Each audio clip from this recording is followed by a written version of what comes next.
Olá! Hoje a gente vai mergulhar num termo que, olha, tá super presente na educação. Competências, né? Mas assim, será que a gente para mesmo para pensar o que isso significa na prática? Pois é. E é interessante que nossa discussão aqui, esse nosso aprofundamento, partiu de uma questão específica. A questão 10 lá do PSS para professor de Biologia de São Paulo 2025. Exatamente. Uma questão que usou como base Zábala e Arnal. E o legal é que ela força a gente a ir além daquela definição de dicionário, né? Isso. Porque se a ideia, como eles colocam, é que competência tem a ver com agir, com fazer alguma coisa. O que isso quer dizer de verdade? Boa pergunta. A nossa missão aqui é justamente desvendar isso. Entender a competência como essa capacidade de mobilizar. Quer dizer, de buscar e usar na hora certa o que a gente sabe. Os conhecimentos. Isso. Os conhecimentos, as habilidades, o como fazer. E também as atitudes, o jeito de ser e agir. Para quê? Para resolver problemas concretos. A palavra central é a ação. Ação eficiente. Entendi. Então, não é só ter a informação guardada na gaveta. Como é que Zabala e Arnal definem isso de forma mais direta? Qual o ponto central? Olha, o núcleo da ideia deles é que ser competente é fundamentalmente agir de maneira eficiente quando se está diante de uma situação-problema real, concreta, e sempre num contexto específico. Ah, então o contexto é chave também. Totalmente. Não adianta ter o conhecimento se ele ficar lá parado, né? A competência, para eles, só existe de verdade quando ela é colocada em ação para resolver algo prático. E isso casa direitinho com a alternativa correta, a letra A, daquela questão que a gente analisou. Certo. Ação eficiente num contexto real. E para essa ação acontecer, o material mencionava 3 dimensões que precisam trabalhar juntas. Quais eram mesmo? São os 3 pilares, digamos assim. Primeiro, os conhecimentos, que é o saber. A informação, os conceitos, a teoria que a gente aprende. Ok. Segundo, as habilidades, que é o saber fazer. As técnicas, os procedimentos, a parte prática de aplicar o conhecimento. Uhum. E terceiro, as atitudes, que é o saber ser ou saber agir. Aqui entram os valores, a disposição para fazer, a ética, a iniciativa, a postura que a gente tem diante do desafio. Entendi. Saber, saber fazer e saber ser agir. Mas só ter essas partes separadas não adianta, pelo jeito, né? Como que isso vira competência na prática? Exatamente aí que está o pulo do gato. Eles só viram competência quando são, integrados e mobilizados juntos para encarar uma situação real. Ah, mobilizados. Gostei dessa palavra. É isso.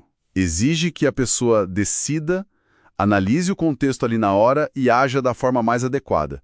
Não é uma coisa automática, sabe? É um processo ativo. Certo. Não é só seguir um script. De jeito nenhum.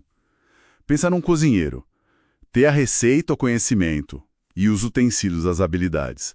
Não garante um bom prato se ele não tiver a sensibilidade, a atitude de ajustar o tempero ou o fogo para aquele momento específico, naquele fogão. Isso é contexto e atitude em ação. Boa, ótima analogia. E essa ideia de ação integrada, situada, ela não está sozinha no mundo da educação, né? Tem conexão com outras teorias importantes. Com certeza. Essa visão está super alinhada com o que a nossa BNCC, a Base Nacional Comum Curricular, propõe como educação por competências.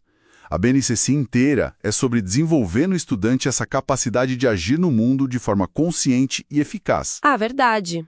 A BNCC fala muito disso. Pois é, e também se conecta muito bem com a ideia de aprendizagem significativa do Ausubel, sabe? Aquela coisa de que a gente aprende melhor quando o conhecimento faz sentido prático, quando a gente consegue conectar um novo com o que já sabe e ver utilidade naquilo. Faz todo sentido essas conexões. Vamos trazer para o concreto, então. Com aquele exemplo do aluno de biologia que o material citou. Decorar o ciclo do carbono seria só o saber, a primeira dimensão. Exatamente. Decorar o ciclo, saber recitar as etapas, é ter o conhecimento, a informação. É importante, claro, mas isoladamente não demonstra competência. E como seria demonstrar competência nesse caso? Qual seria a tal da ação efetiva? Seria, por exemplo, o aluno usar esse conhecimento sobre o ciclo do carbono para explicar num debate na sala qual o impacto real do desmatamento numa determinada região. Ou, quem sabe, usar esse entendimento para propor soluções concretas para diminuir a pegada de carbono da escola num projeto. Ah, entendi. É usar o conhecimento para fazer algo relevante no contexto. Perfeito. É pegar o saber fazer e o saber ser agir e aplicar numa situação real com um objetivo claro. Muito bom, clareou bastante. E a análise da questão também falava de uns erros comuns, umas armadilhas, né? A alternativa E mencionava algo como replicar procedimentos já conhecidos. Por que isso não é competência? Olha, essa é sutil, mas fundamental. Replicar um procedimento pode até ser uma habilidade, e útil em certos casos, mas é mais um treinamento mecânico. Tipo apertar um parafuso sempre do mesmo jeito. Exato. Falta adaptação inteligente ao contexto. Falta análise da situação específica, a tomada de decisão informada. A competência exige mais do que só seguir um passo a passo. Exige pensar sobre a situação e agir de forma flexível e eficiente para resolver o problema que está ali na frente. Entendi. Não é piloto automático. E as outras alternativas erradas da questão, só para a gente fechar esse ponto, quais eram os erros principais? Basicamente, a B errava ao dar a entender que competência é algo inato, quando na verdade ela é construída, aprendida. A C focava só numa posse atestada, num certificado talvez, esquecendo que a competência precisa se manifestar na ação. Certo. E a D falhava ao falar em domínio na íntegra, como se fosse um tudo ou nada. Competências, na verdade, a gente desenvolve aos poucos, de forma progressiva. Ótimo, bem pontuado. Então, para a gente amarrar tudo isso, a grande mensagem de Zabala e Arnal, que ecoa na BNCC, é que competência não é sobre acumular informação ou diploma. Não mesmo. Mas sim sobre a nossa capacidade de usar o que a gente aprende para resolver problemas e desafios reais no mundo lá fora. Perfeito. É isso. Se fosse para guardar umas ideias-chave na memória, primeiro, a fórmula. Competência é saber, plus saber fazer, plus saber ser agir, mas tudo isso junto e em ação. Ok. Segundo, onde ela mora. Só existe competência de verdade na ação dentro de um contexto real. Terceiro, a relevância hoje. É o modelo que guia a nossa BNCC. Fundamental. E quarto, a diferença crucial.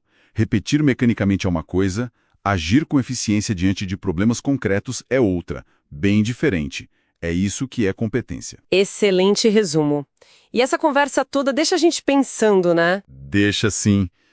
Fica até uma provocação final, talvez. Se competência é, no fundo, essa ação que integra tudo e considera o contexto, como será que essa perspectiva poderia realmente transformar o jeito como a gente encara o próprio aprendizado ou até o ensino? Talvez signifique valorizar um pouco menos a memorização pura, o decoreba, e muito mais a nossa capacidade de fato, enfrentar e solucionar os desafios complexos que o mundo apresenta para a gente. Fica aí para refletir.